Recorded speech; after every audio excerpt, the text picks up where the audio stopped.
Good evening. Welcome along to the Cardiff City phone-in. Apologies for last week. We had a bit of a technical mare, whereas on the pitch on the weekend we had a different kind of mare. So on the panel now, you can already see we got an extra star guest, which we'll come to in a second. We got Steve Thomas. Thanks, Steve, for joining us tonight. Evening, Steve. Evening, everyone. Thank you. And Dave Sugarman, the lone government. Welcome back to you, sir. Good to be back. And above that, we have, well, it could be Father Christmas, or it could be, Yes. it's hard to tell. It could be Steve Wiggins in disguise. Who knows? Yes. Well, jingle bells, jingle all the way, boys. Oh, what fun it is to ride on Mr. Bullet's sleigh. Blimey, O'Reilly. It's a chore. Well, I'll go with Steve. All right, I'll go with Steve as opposed to Santa at the moment. Steve, your sack was a lot of gifts were being given out on the weekend, weren't they? Absolutely, Steve. Yeah. As I said before we came on air, I've been to the last two away games, and we've not been in either game, which is such a contrast to the start of the season. Start of the season, of course, we had a 2-goal lead at Leeds, a 2-goal lead at Ipswich, and we ended up drawing and losing one. But we put in a performance. We only lost 2-1 to Leicester, who are running away with the league due to an added time goal. And yet the last two games, we seem to have completely lost it. Now, obviously, we missed Aaron Ramsey, one of the best players in this league. So that's going to make a difference. However, the contrast in the way we're playing Saturday, I don't know how we were supposed to be playing. Were we trying to play out from the back? They didn't seem to be any sort of midfield. Ugbo was completely isolated up front on his own. If we did get the ball up to him, there's nobody supporting him. If the ball was played out, the midfield would overplay a pass, underplay a pass, giving the ball back to Hull. We seem to have no respite at all. But I don't know how to put this down to. Will it improve in January when we get some new players in? Will it improve when we get O'Dowda and Aaron Ramsey back?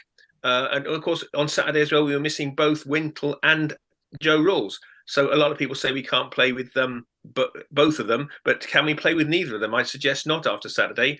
But I think I'm very much a cup half full person, as you'll know from the years you've known me, Steve. But Saturday, I did feel that the best thing was the cafe breakfast before the game for me, because after that, it went very seriously downhill.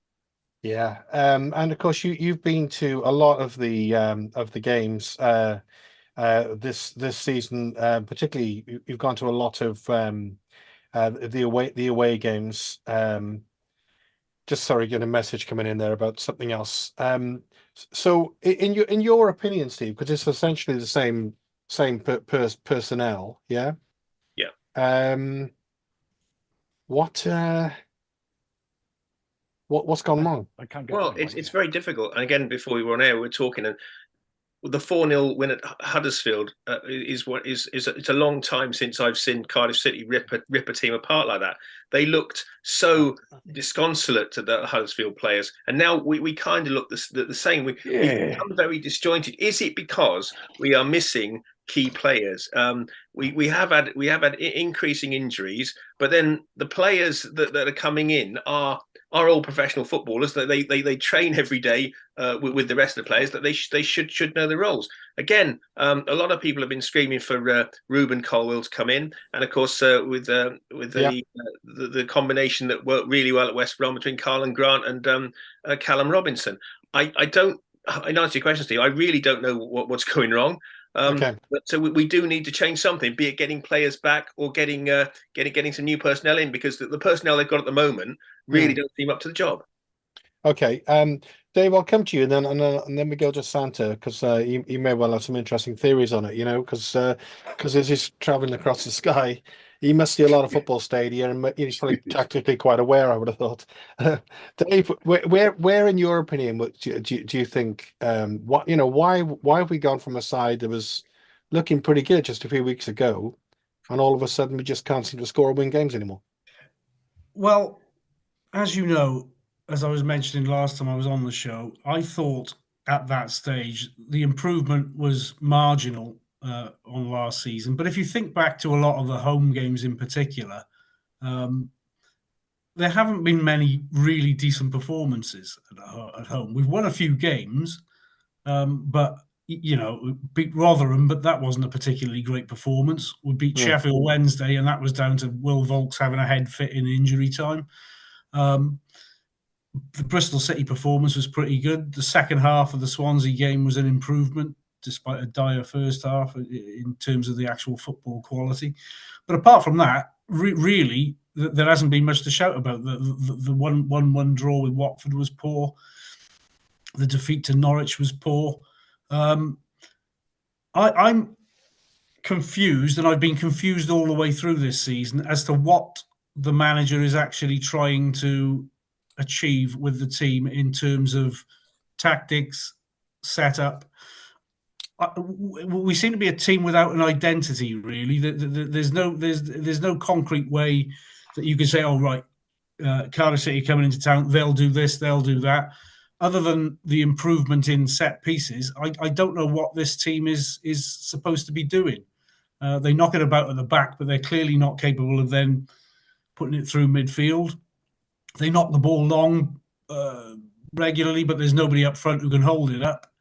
I don't know. I think the team's probably about where it should be, because it's had some bright moments. But I mean, it's I've been baffled all season long, because I just don't know what. If you had to ask me what style of football Errol Bullitt would be playing in the ideal world, I've genuinely got no idea. Okay, that's interesting. Santa Steve. Yes! Merry Christmas, Mr. J. Have you been a good boy? Have you been a good boy? No, and I don't want to go into that during the live stream, to be honest with you. Just, we'll leave that to people's imagination.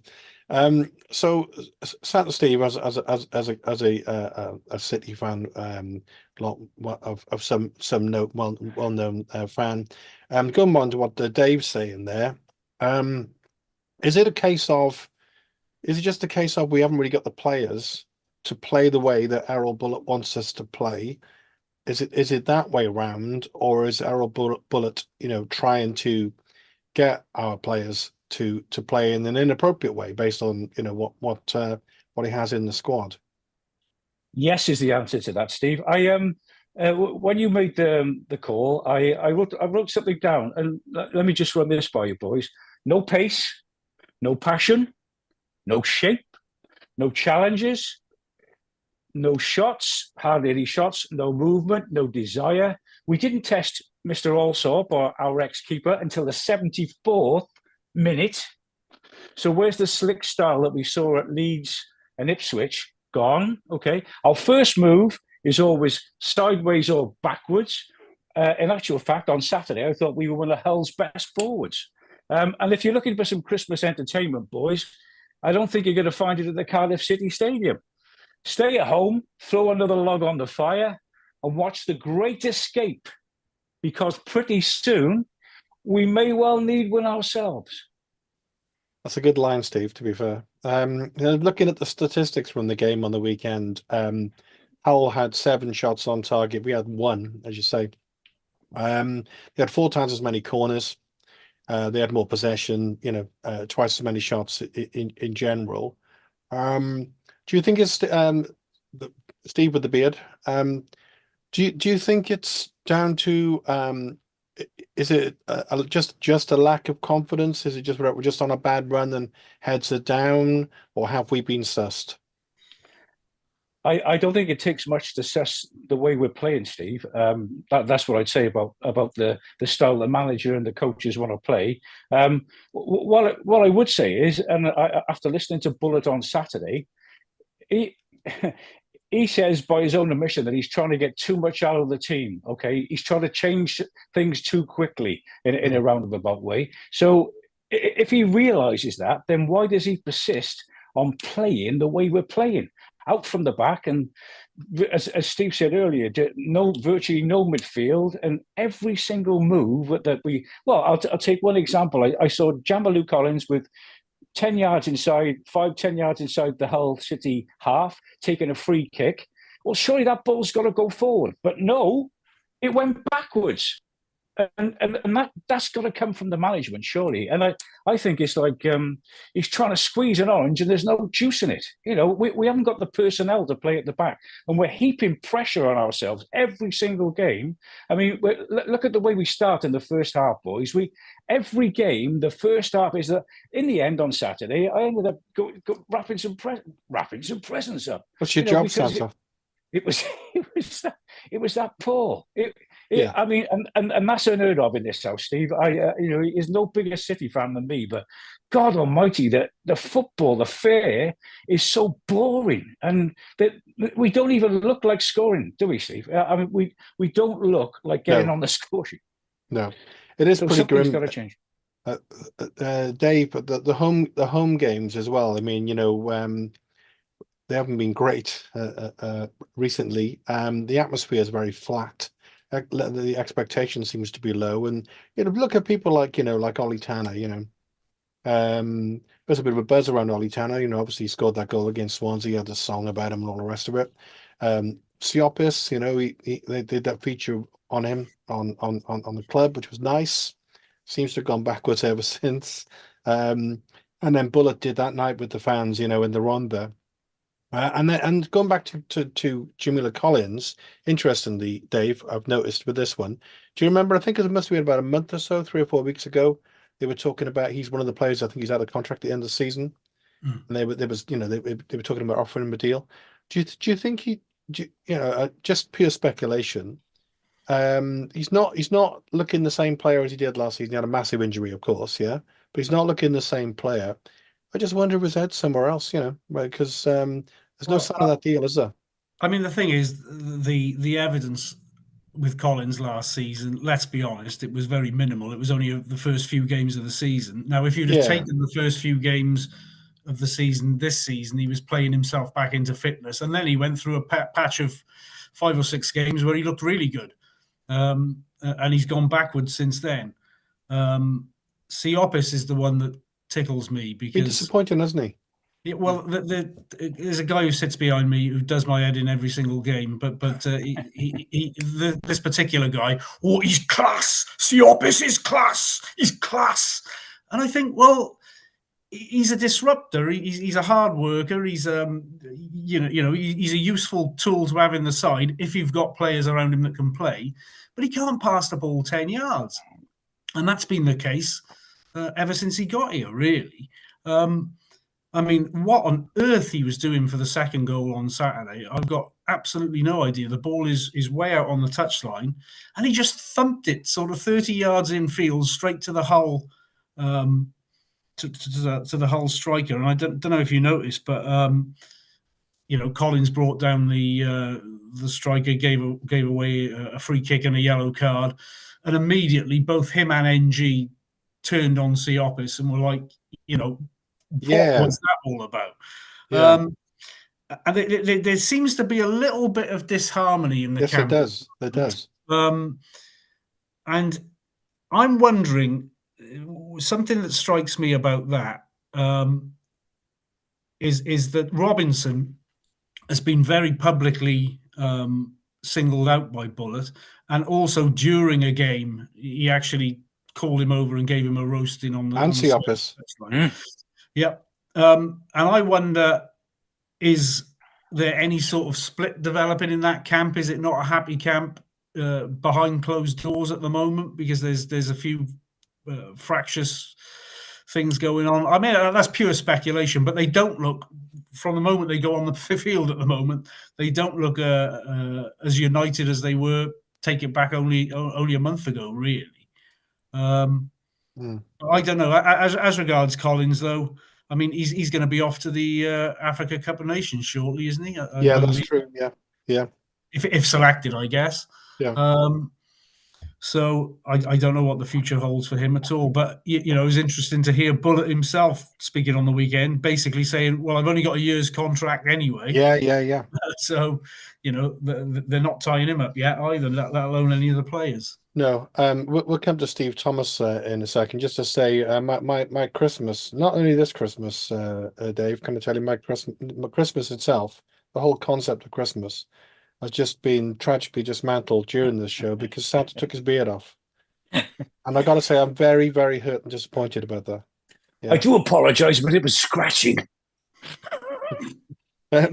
Steve Thomas has a good point actually about Jimmy Lou Collins. Of course, going to be missing.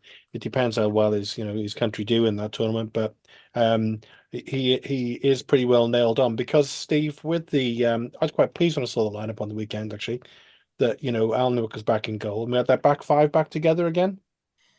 Obviously, my hopes and expectations were a little bit unrealistic. But I mean, who comes in the left back? No one at the moment, is there really? Oh, absolutely, Steve. Yeah, it seems that the injury updates on O'Dowda and Aaron Ramsey are not that encouraging. I think They're not, are they? Ramsey's now back to February, whereas O'Dowda, if he's back in January, could obviously step in at left back. Though I think he's kind of wasted left back, as was illustrated last season when he was pushed back and we missed himself going forward. I think one of the players that he needs to be brought in has got to be a left back, be it a new left back or getting Bagan back from his loan. Yeah, Bagan coming back's got to be an option. Yeah. Also, to come back to Dave's point earlier as well, is there a case the fact that Bullett's constantly saying, "I need new players in. I want 3, 4, 5 new players." That can't have a very positive effect on the players who are there, knowing that they're not wanted. I noticed Romain Sawyers was not only back on the bench on Saturday, but he came on as a sub. Okay, we're 3-0 down at the time, but he was actually used, and very, very publicly, Bullet doesn't want Romain Sawyers there. So that can't have a very positive effect on there. Steve, we've had a few comments come in, if you'd like me to read. Great, yeah, lovely, please. Yeah. All from Jeff de la Cruz. Evening, Jeff. I hope the personnel includes Bullet. He talks a good game, but has been sussed. Secondly, Tanner needs to go. Colwell needs loaning out. And Nathan Jones needs to be in charge. Wow, that's interesting. The lone gunman, you've had an interesting bit of banter with Jeff over the years. Got any comments on that one? Nathan Jones, not for me. I think the sort of personality he is, Nathan Jones. Could you imagine him and Vincent Tan being happy bedfellows? That's not going to work. But that's something that fascinates me. Talking about that, I mentioned that last time around. It's something that fascinates me with Bullet, because he clearly wasn't a Vincent Tan appointment. So if things continue to slide, how long is he going to last? But anyway, I digress. No, I wouldn't have Nathan Jones here. Not for me. Okay, well, but is Errol Bullet for you? I've been a bit conflicted from the start, mainly because I just the early games there was definite encouragement there, and one thing that looked good to me was the fact that there did seem to be a really good team spirit, which he'd engendered early on. But as I say, I've been confused all along by the fact that I just haven't been able to work out from day one what sort of game he wants the team to play, what an Errol Bullet style of football is. I mean, it was claimed by some. There's one loony on the message boards, Mozza, hi if you're watching, who claimed he'd be introducing a fast-paced, quick passing style of play based around futsal, because he used to play futsal, allegedly. Oh, yeah. Well, I mean, in truth, the turgid football the side is chucking out at the moment, it couldn't be further removed from that. It's so ponderous. He seems to sort of be a real stickler for hard work. Everybody's got to work hard all the time, and that should be a given, really. Professional footballers should work hard when they're on the field, but he seems to stress that over and over again, and it seems to be stifling the creativity of the players who have got a bit of ability. I mean, Tanner's gone backwards badly. Yeah, he seems to have lost his confidence, doesn't he? Yeah, he just and that sort of came on from he was coming on and just attacking, and then he was getting chewed out by the manager afterwards for not working back enough. Yeah, but now he's working back enough, but the attacking side of his game is gone. Yeah, that's a really good point, actually. So I mean, it's. I mean, I was looking at the stats earlier today, and when you look at the current goals tally of 28th, puts the team joint 14th in the table. Amongst those who've scored more are Swansea City, for instance. They've scored 30. The flip side is only 6 teams have a better defensive record. But the point is that City's sort of defensive, unadventurous midfield obviously helps to protect the defense more, probably makes those stats look better because we're so unadventurous in terms of actually trying to get up the other end of the pitch. So I think that's probably a bit of a false stat, really. It's interesting. There was an article on the BBC website only a week ago where Jamilu Collins was saying it was a blessing that Cardiff City had Bullet as the manager. Yeah. Was talk after we Millwall. Obviously, we've lost 2 games. I think it's not the fact that we've lost 2 games since then. It's the fact it's the manner of the defeats, both at home to Birmingham, who'd lost 6 previous away games, and then to Hull. I mean, no Hull had a few good results, and that they're a team that are there or thereabouts. But actually, they were only 3 points ahead of us at the start of the game, and yet the gulf between the 2 teams was absolutely massive. Yeah, I mean, Southampton, the gulf was massive because Southampton are a very good team. They've got some very good players. That was more kind of expected, the result there. Although again, the manner of the goals was very, very disappointing. But the way Hull were almost made to look like world beaters compared to us, because of the way we were constantly playing into their hands, unfortunately. Look at the speed. Look at the speed that Hull were playing at, though, boys, compared to our team. And I take Dave's point that Bullet wants everyone to work hard. I watched that game on Saturday. There wasn't much hard work going on there on Saturday. No one was putting the foot in. No one was challenging. No one was pressing the ball from the front. As you say, Dave, there's no system that any football fan who's been around and watched the game and played the game, there's no system there. And apart from playing sideways and backwards from the back and lumping pressure on ourselves, and like I said to you guys earlier, you could put Jim Eadie, Frank Parsons, Andy Dibble all in goals on Saturday, and we would still have lost that game because of the way we were playing. We were their 13th and 12th man on Saturday by playing around tippy-tappy from the back. It was shockingly bad. And yeah. Sorry, Steve, go on. No, you carry on, Steve. I'll come back to carry on. Sorry.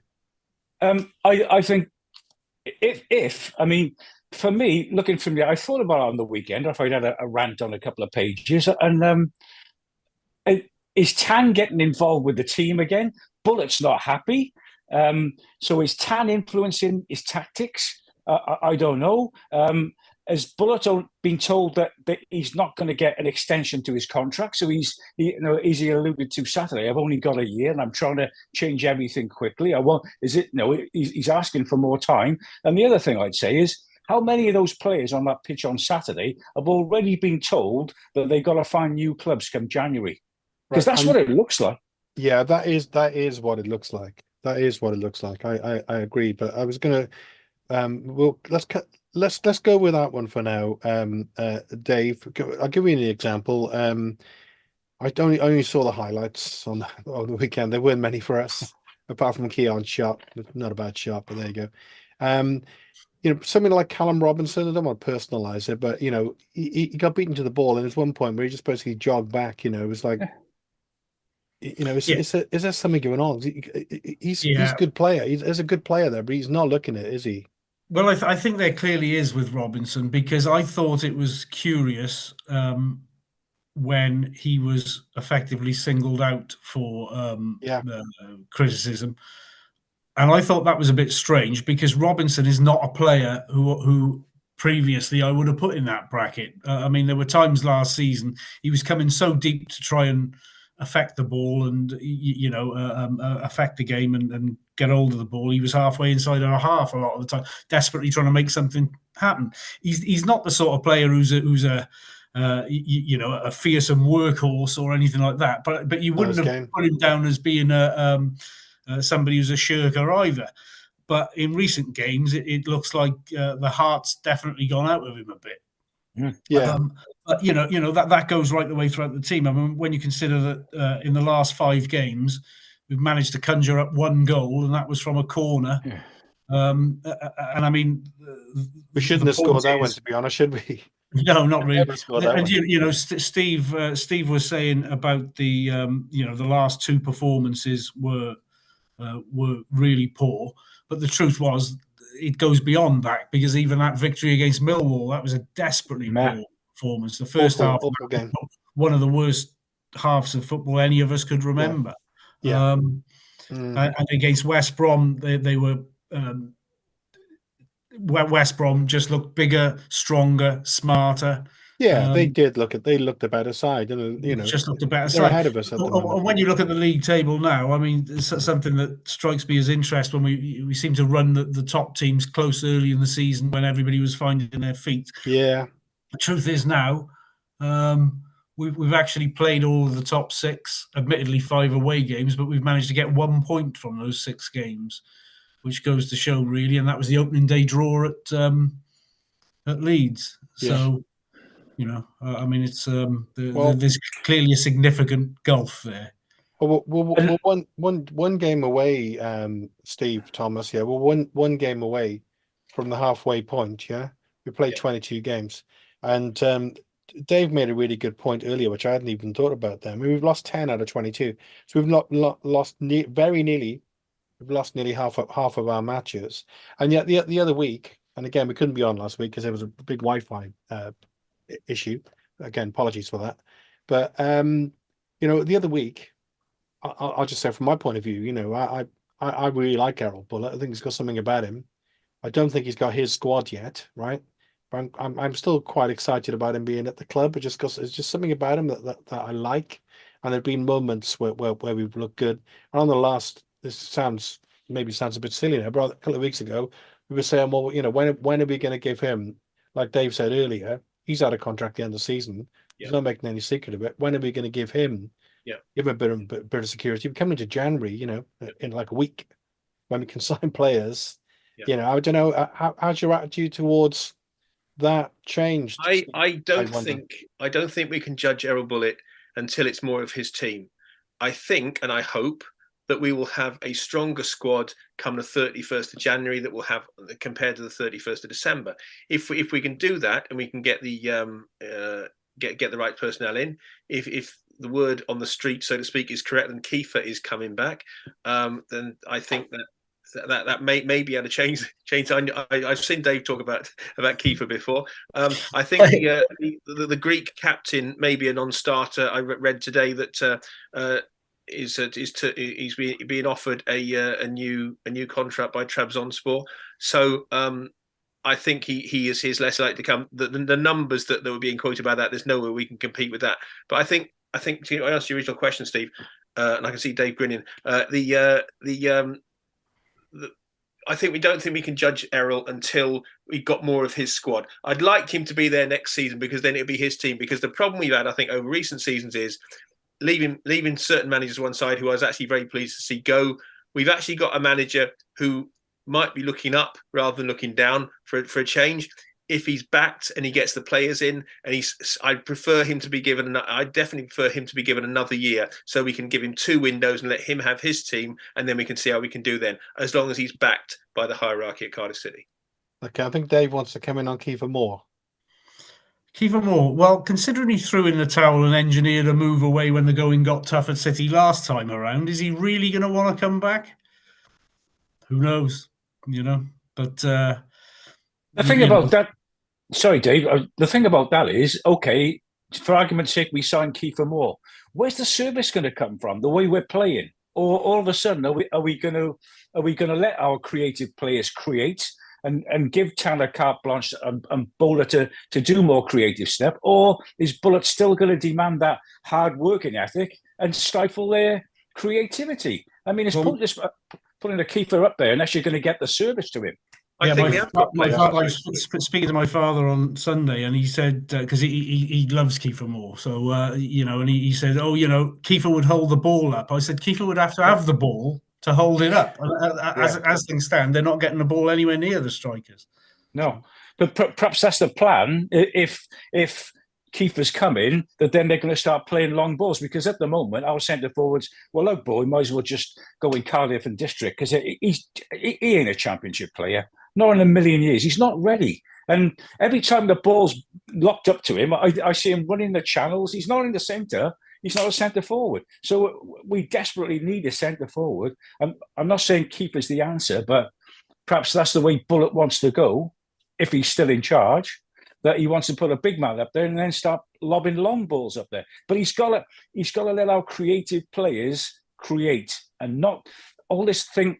Let's give an example of if you take Jack Grealish out of Manchester, if you take all his creativity out of that Manchester City side, then he's not Jack Grealish. You've got to let your Glenn Hoddles, and you've got to let those players do what they do, and then worry about the other players around them. And perhaps we haven't got those players around to be able to let the players do that. But the first few games of the season showed that we were very good on the counter attack and we could score goals. So what's going on?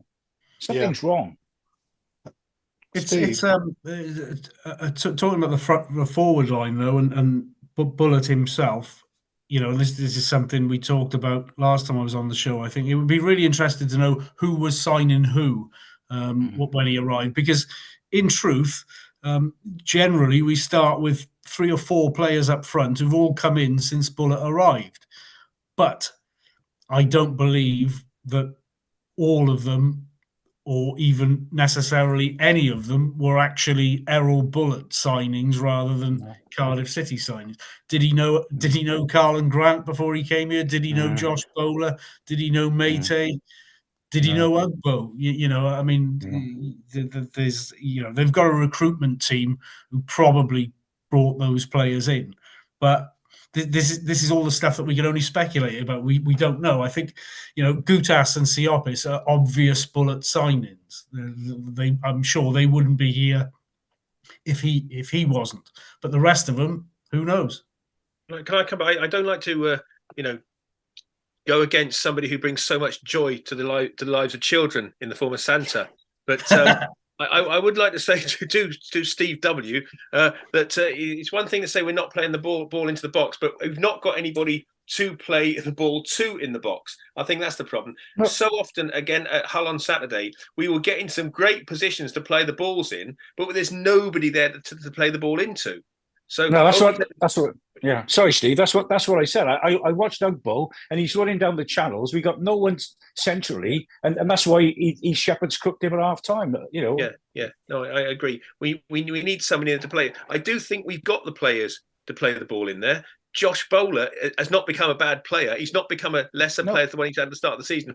I think thinking about it during the conversation tonight, the biggest problem is we've kind of had a team at the start of the season built around Aaron Ramsey and somebody of Aaron Ramsey's quality. We have not got that now, and until we get him back, we are going to struggle. Thing is, Steve, if that's not until I read February the other day, I think a couple of us said earlier, then that's still a long time away. Even if you look at the next few fixtures over Christmas, we got Leicester City, Leeds, Plymouth. We could be, theoretically, we could. I mean, it's a funny league this year. You win a couple of games and you're in the top 6. You lose a few games, and as we all know, we could be close to the bottom 3. If we continue to play the way we're playing, which is awful. It's going to be a big test on Saturday, because Sheffield Wednesday are still in the bottom 3, but they've hugely improved since they changed their manager. Yeah. And again, they've changed their manager. They're the same players who, at the start of the season, Sheffield Wednesday fans that I know were saying that they're an aged squad. They're only up to League One standard. Now, all of a sudden, they've started picking up a few results, and I'm a little bit nervous about my trip to Hillsborough on Saturday now. Just something we said earlier, boys. Regarding the manager, and do you think that? Okay, so maybe Mr. Tan wasn't involved in his appointment and it was more a Dalman appointment.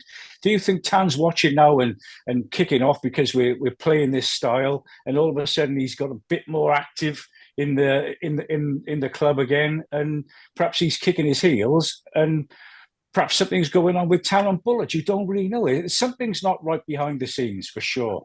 And if that's the case, and there's disharmony right at the top, knocking back to the manager, then we can see that is passing back to the players as well. I'm just surmising there, but something's not right. That in Bullet's interview after the game on Saturday, he's not a happy man at the moment. No. Something's changed. Something's changed, Dave, isn't there? I don't know what. Changed. I think it's possible that Tan is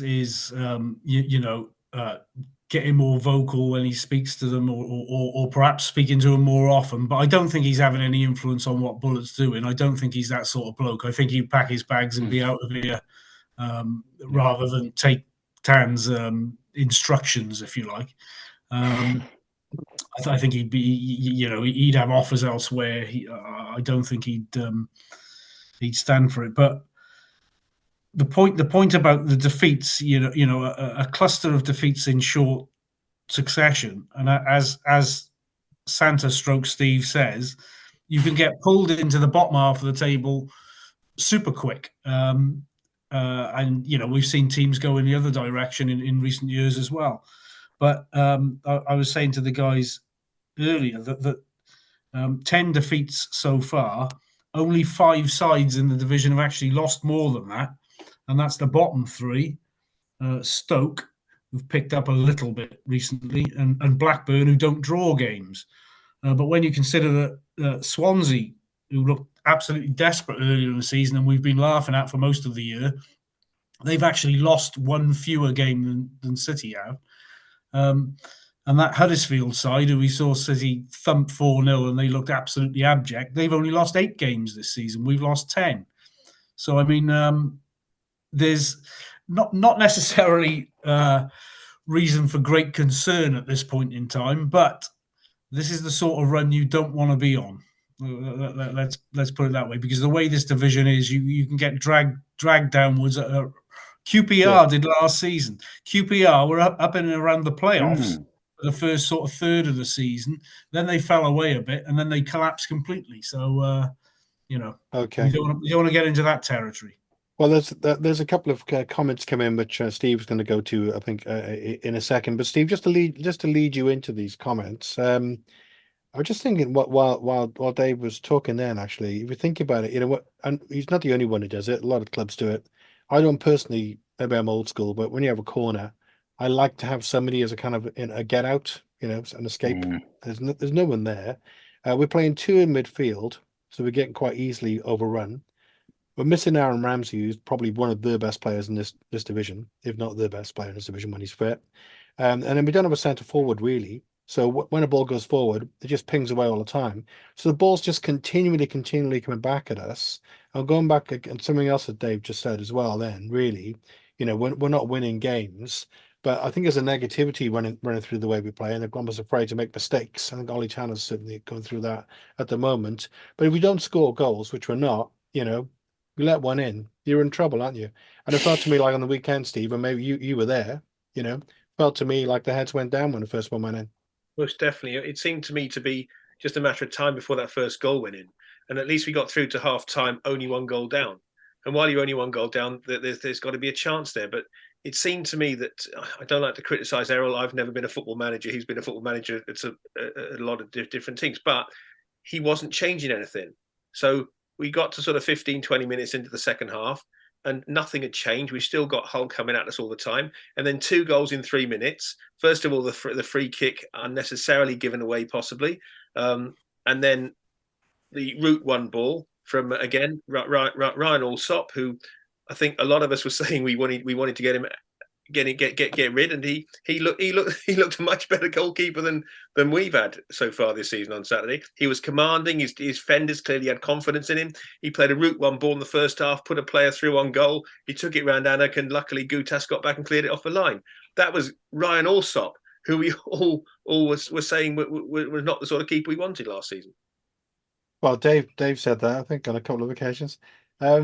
Certainly did. Wasn't he beaten from about 45 yards a couple of weeks ago? Yeah. On Saturday, he looked like a player that they would have. The other teams' players had confidence in, which got.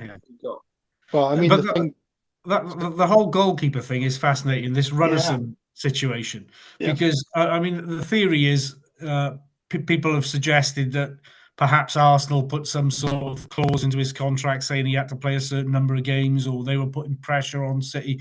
I simply don't believe that, because Runnison's contract at Arsenal expires in June. He's 29 in a couple of weeks' time. We're not talking about some promising youngster who, Arsenal got high hopes for of the future. They were trying to get rid of him permanently in the summer, but no club actually came in and struck a deal. So he ended up coming out on loan at the last minute. So I just can't believe there's any sort of appearances clause, which makes the whole thing with dropping Alnwick, putting him in. That was one of the most bizarre things the manager's done so far, I think, because I don't think anybody has been able to explain that one away. No, but he seems to have changed it again now. So I'm guessing, Alnwick could be back in. But a quick question for you, Dave. It's a one-word answer for you. Yeah, I can't resist this one. Okay, Runnerson or Alsop? Santa Claus. I used to play in goals, Dave. Fair enough. Good answer. For the vets. Steve, do you want to give someone any of the comments? Yeah, go on. Another one from Jeff de la Cruz. Callum Robinson couldn't hold a place in a very poor Ireland side. He was hooked at half time in his first start for a while. Saw the game and he was dire. No effort, no touch. On a brighter matter, Nigel Blues, evening gents at the tram shed to see Slade. Merry Christmas, everybody. Yeah. And then bewildering how we've gone from a side around the playoffs on merit to one that looks so bad, it looks as bad as last season. We're limping to the January window, but points on offer this Christmas, must grab them. Nige, enjoy Slade. You're right there. Let's get some points. Steve, you're a DJ. You must have a pun from there, mustn't you? Well, Merry Christmas, everybody. It's an interesting point there, Steve. Let me ask you this then: if would you like to see the side continue to play as we are and lose games, or would you like to see the side go a bit more direct, knock the balls forward a bit more excitement? We may lose an odd game, but heck, we might actually score a goal and win a game as well. Yeah, well, I think we don't like scoring. No, I mean, I just whiz around on that one then. If you like me, for me, yes, because it kind of we might as well go for it. Let's face it, we're probably not gonna make the playoffs. I don't think this season. We're certainly not looking that way at the moment. We might have been a bit of a false stone early in the season, but we never know. Maybe going to sign some great players in January. I don't know. But and our expectation at the beginning of the season was pretty well to solidify it. I think somewhere around mid-table, which is absolutely where we are now, was what we were looking for. But going back to the Ollie Tanner situation, Dave, and what Steve is asking us about maybe going for it a bit more, it just seems like somebody like Ollie Tanner, he just seems a bit stymied. If you're going to ask him to be sort of a more defensively minded, what he does well is getting the ball, run at defenders. He's got a bit of pace and taking them on. Shouldn't we maybe be going down that route a bit more? Well, yeah, absolutely. And that was the point I was making earlier when you were looking at the defensive record. I mean, the point is, if you're playing with three defensive midfielders in the centre of the park, I mean, Wintle, for me, I'm not saying he's a bad player by any stretch of the imagination. He's steady, but he's a bit of a nothing player.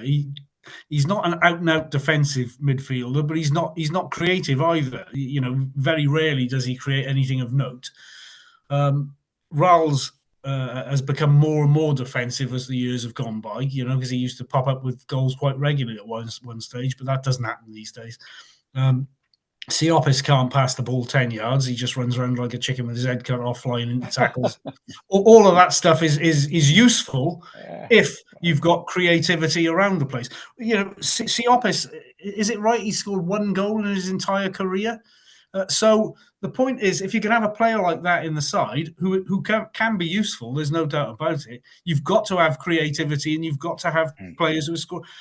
The scoring record of some of these players at the moment is just dreadful. If you look at Mate, he used to score plenty of goals from Reading. He's got one so far since he's got you. Carlon Grant has been well into double figures. I think 18 and 22. 2 seasons in the Championship. He's got 2, is it? Or 3? 2, I think. So clearly the whole balance at the moment is far more ponderous and defensive. We need a bit more entertainment. I mean, that's as you say, we're not in. I don't think the side's really in danger of going down. It will be if it continues in the way things have been going in recent weeks. But there's certainly. I think the playoffs is a pipe dream, and I've felt that for months, to be honest. But surely a bit of entertainment, a bit of attacking flair wouldn't go amiss. Because at the moment, we're not playing a passing game. They're passing it around the back ponderously. Yeah, you're not holding on to the ball at all. We're not playing a long ball game because they're passing it around, and then eventually they're just whacking it forward, missing out the midfield altogether. So that they have to. He has to come up with something different than what's happening currently. But as I say, the problem is I don't know what his preferred method is. No. Look at Saturday, Dave. When we were 2 down and we're still tippy tapping the ball backwards, the back four are just passing the ball willy nilly. We're not doing anything. Then the ball goes into midfield. Siopsis knocks it back again, and then it's just a continual. It's like being on a roundabout, but that's all we're doing. There's no threat to the opposition. The opposition teams. When I read, opposition have sussed us out. It didn't take much to suss us out, does it? I mean, come on. There is nothing. There's nothing in our side at the moment that spells threat. So, Steve Thomas, yeah. Can I come back to your question, Steve? I think about changing the style, we'd have to change it temporarily because the way we set up, I think, works if Aaron Ramsey is in the centre. Yeah. To be able to ping the ball around. Now, to a lesser extent, Rawls, who, to pick up on Dave's point, did, of course, score our second goal at Ipswich to put us 2-0 up there. But I think we had 13 goal scorers this season, didn't we? This season so far, a lot, yeah. So if we had a centre forward who could score goals to add to that, we would definitely be up there. But I think if we're going to change it, it's got to be changed temporarily because if we change to a more direct style, it's not going to suit Aaron Ramsey when he comes back. And let's face it, we do want our team built around Aaron Ramsey. Yeah, I think is there any more comments there, Steve? Just the one from Jeff de la Cruz. Ollie Tanner reminds me of Ronnie Bird. Can be exciting but ultimately hopeless. I think that's a bit harsh on Ronnie Bird. Yeah, there's moments. Yeah, a little bit harsh on Ronnie Bird. Yeah, but I suppose I kind of Steve Wiggins vaguely get the analogy with Ollie, but Ollie's young and raw, isn't he? So. He seemed like a really good impact player, didn't he? Absolutely, and like I said earlier, Steve, you've got to let those young impact players who've got a bit of creativity do their own thing, and we got plenty of the other style, the stiflers in the side. So let the creative players create, and let me throw another name at you then. And I don't think he's any worse than what we currently got up front. Isaac Davis, we let him go, and then I look at Ugbo and across the front, and is Isaac Davis any worse than those players? I don't know. I know he's let him go on loan, but I don't know. It's a different sort of player, Steve. Yeah, I agree there, Steve. But what I'm saying, he's the type of guy you could have up front across that line, even if he's wide right. But look at the ball he put over for more for that goal. He'll get behind. We're not getting our wingers because we play like with an inverted wing. Let me take one guy I used to really love down the city was Willie Anderson, and you never saw him tracking back. Why? Because even when we were defending, he'd be up on the halfway line. Mel Sutton or whatever bang the ball over to him, and he'd steam down the wing. Put a crossover, goal. You've got to let those players create. And we're not doing that. And our wingers always come in. Carlin Grant, right-footed, comes 9 times out of 10 will come in. He won't go around the back of the teams. And the same with Bowler. You've got him coming inside on his left foot. So the pitch is narrowing all the time. We need to get down the wings around the back and put the ball in the box. Yeah. But we haven't got a centre forward. We need somebody to put the ball into the box too, because pick up on Willie Anderson, he was putting the ball in the middle to Adrian Alston.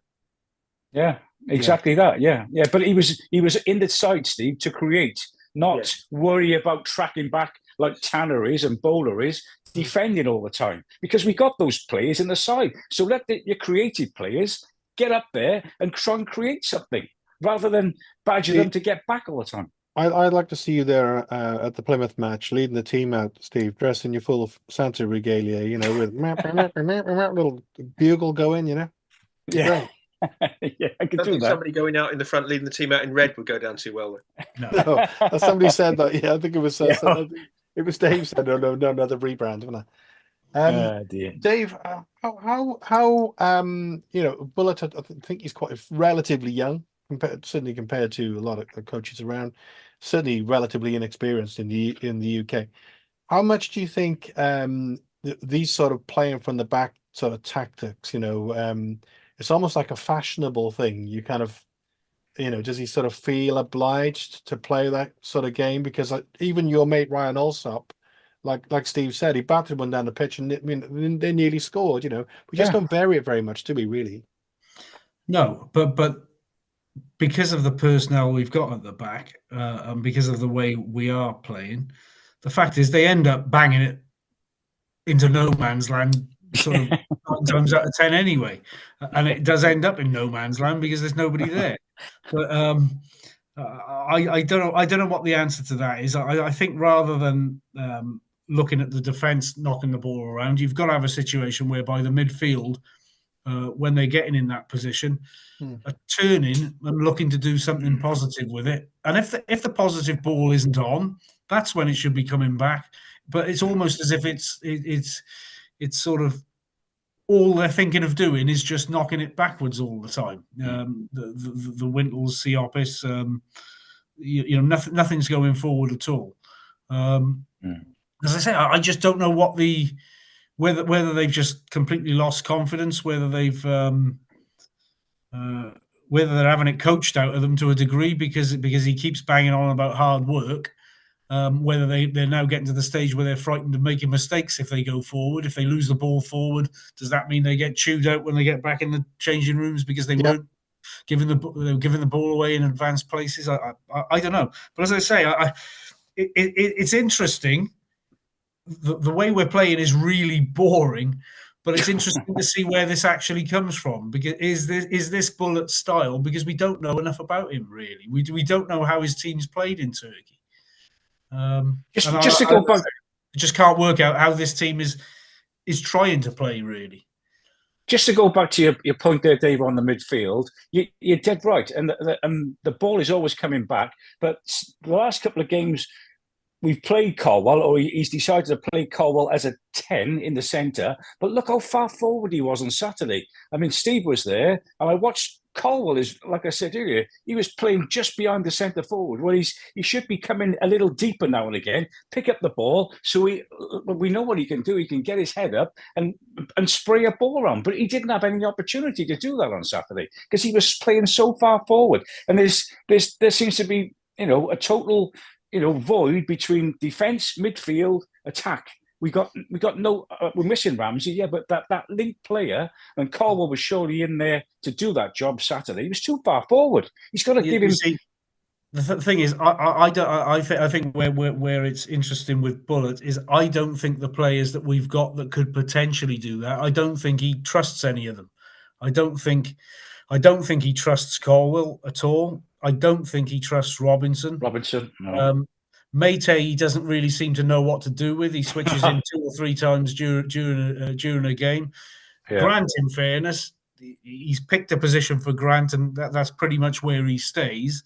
But Bowler, he's not sure whether he's going to play him or not play him. He's in and out of the side. So this is it. In terms of the attack, in terms of the actual sort of final third, Bullet doesn't seem to really know what he wants in terms of a side, or more importantly, I think he just doesn't trust some of those players. So it will be interesting to see what happens in January to a few of those players, because it could well be that a couple of them are on their way, whether it's on loan or permanently. Just to say, by the way, Jeff Delacruz, he's having a running battle, looks like, with Nigel in the chat there. But Jeff's wife, I don't know whether you know his wife, Dave. You might have met Bev over the years. She was quite unwell, so on behalf of everyone at the phone in, great to see Bev home for Christmas, Jeff, and all the best with that. Steve, did you want to maybe come to any of those comments, that the banter between the... Yeah, happy to read them out, Steve. Yeah, Nigel, first of all, Ollie Tanner looks useful as Ronnie Biggs lately. Never mind Ronnie Bird. Service is poor lately, but he seems to have lost confidence to go past players. Most of the squad have dropped off, though. Jeff De La Cruz, too much talk about Ramsey. To be honest, I can't really see him coming back until late February. His target will be the Wales games, in my opinion. I think the City can basically forget him as a player for us. Nigel, again, there are many issues, but a major one is that we have several partnerships on the pitch. The only one I see now is our centre-backs. Good point. It leads to us losing shape, balance, not looking as a team. And Jeff De La Cruz then says, O'Dowda coming back is more important. Yeah, I mean, the point about the partnerships is a good one because we've only got a few minutes to go now on this last one before Christmas, because obviously next Monday is a big day for our friend at the top, and the week after is New Year's Day, so won't be shows on either of those. And during those period, we've got 4 big games. Sheffield Wednesday, of course, coming up soon. Volks and Patterson, they'd like to put one over on us, I would have thought. Plymouth at home, arguably one of the worst sides in the division. Leicester. I think I'm pretty well going to write off the Leicester game, to be honest. Yeah. I'd be very surprised to get anything like that. And then we got QPR away. So 3 of those teams, there or thereabouts, are teams that we're going to need to start taking points off. So the question is, if we whiz around on this, I'll go to you, Steve Wiggins, firstly, because at the halfway point, I know it all depends on what happens in January, but where do you think we'll end up at the end of the season after the second half, and where would you take right now? I think we'll probably end up mid-table, 12th, 13th, 14th, Steve, but it depends on who we bring in. But what was the other question? Where would you take if your mate Santa gave you a present? Well, I think I'd be happy just above the relegation zone. I mean, I think perhaps all of us, and me included, too many expectations maybe, and we got carried away with the start of the season. But yeah, so mid-table would be happy with that, I think. Okay, Dave. Currently on course to get 62 points. If you look at the side we got at the moment, that would have equated to 13th last season, which I think would be about right at the moment, although the drop off in recent weeks is alarming. But to be honest, anywhere comfortably above the relegation zone, all I want is a bit of entertaining football. So I got no belief that this side was going to get in the playoffs at any stage. I just wanted to see them play some decent football, and away early in the season, it looked like that might be happening. The home games were a bit grim, but now that's what I want. Just something to entertain us. Steve T. I'd like to. First of all, I'd not like to disagree. I disagree. I'd rather drive my 3 hours there, 3 hours back, and see a 1-0 scrappy win with a goal off somebody's backside than an entertaining 4-3 defeat. Having got that out off my chest, I think we can, if we get the right players in, we can finish in the top 10. I agree with Dave that playoffs is a step too far for us this season. However, if we do get in the top 10 and Errol is backed and stays next season, I'd like to see us push on further then. Okay, and since Santa is with us, Steve, I'll stick with you on the first one. In terms of coming through the door, as a present for Cardiff City, who would you like to? What kind of players would you like to see in Santa's sack? Is that directed at Santa or Stevie T? Well, Stevie T to begin with, Santa. Okay, I would like to see. Frankly, anybody who will improve the team. The amount of players, none of us have heard of Siopis when he came in. I think he's been a bit more isolated recently. He's done well. I'd like to get the Greek captain in. I'm not going to attempt to pronounce his name with apologies. I'd like to see him get in, but that looks less and less likely now.